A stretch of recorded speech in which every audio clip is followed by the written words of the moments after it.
The weekly Kentucky Fish and Wildlife Fishing Report, brought to you by the Cain Pole in Southern Hills Plaza. This is Marcy Anderson with the Fishing Report for Southeast Kentucky. Water temperatures on area lakes and reservoirs have been running in the mid to upper 50s depending on location and time of day. With low rainfall this year, Lake Cumberland and Laurel River Lake are already running at winter pool.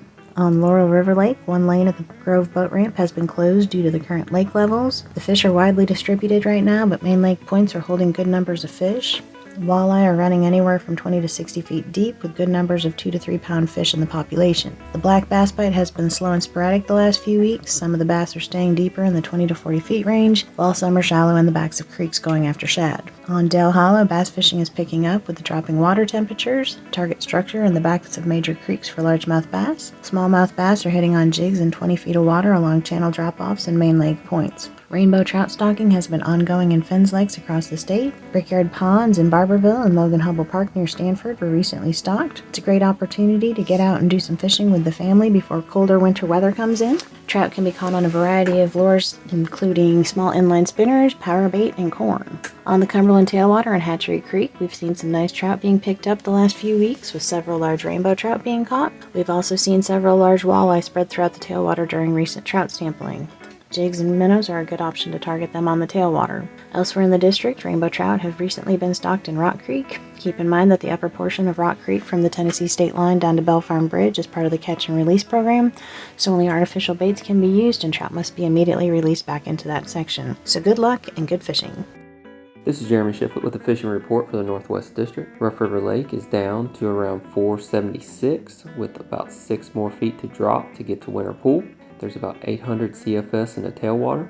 Fishing is possible there and further downstream around the Falls of the Rough. Fishing is usually tough during the drawdown as fish are forced down out of the creeks and into the lower lake. Look for crappie 10 to 20 feet deep in structure.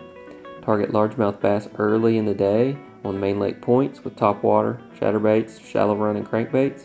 Also try main lake channel bends, lower lake flats, and bluff walls with some large chunk rock, using shaky heads and drop shot rigs. Hybrid striped bass can be caught trolling, casting main lake points, and fishing live shad near the creek mouth. North Fork and the State Park are your best bets for safely launching a boat this time of year. Nolin River Lake is about 14 feet below summer pool with about 9 more to go. There's about 1,300 CFS in the tailwater, making fishing a little difficult. Water temperatures are in the upper 50s to the low 60s by the afternoon. Crappie fishing has been very slow lately, but seems to be maybe picking up just slightly.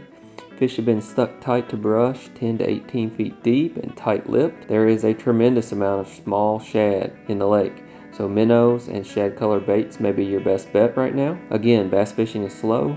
Target lower lake flats, points, and channel bends. More spotted bass than largemouth have been shallow lately, but depending on the day, the largemouth have been tight to the bank as well. White bass are chasing shad all over the lake, so it may be easier for them to find you than for you to target them right now. Be extra cautious on the water this time of year. New hazards show up every day as the water drops. I can guarantee you will find some trees hanging out in unusual places as the water keeps dropping out, so keep an eye out and be sure to wear your life jacket and kill switch while you're running. We will be on Nolin the end of this week surveying white bass and walleye, so keep an eye out for us and our gear. Trout were stocked last week in Otter Creek on the ORA, in Sinking Creek in Breckinridge County, and on Peabody WMA in Access Lake in Ohio County, and Robs Lake and Flycatcher Lake in Muhlenberg County. There are also still some trout that are quite hungry hanging out in the Fens Lakes as well.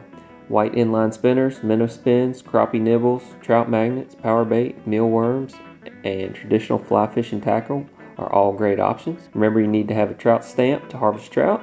The limit is 8 fish per day except for Fens Lakes, which are 5. Otter Creek ORA is catch and release only and artificial lures only through March 31st. So be sure to check the regs before you go somewhere new. Good luck and stay safe.